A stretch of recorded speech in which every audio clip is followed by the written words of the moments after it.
So ikaw pala yung asawa. Hindi na ako magtataka kung bakit may kabit.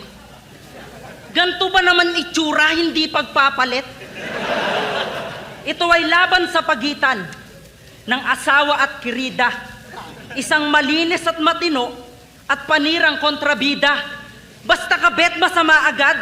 Tapos ikaw na yung perpekto. Tandaan mong hindi maghahanap ng iba kung tinuruan mong makontento. Maligo ka kasi. Huwag mo sa akin isisi kung bakit ka niloloko. Ako ang reserbang ilaw ng tahanan kasi sabi mo daw, napupundi na ako. Noon, sinasabi mo pa, I love you babe, ikaw lang sapat na.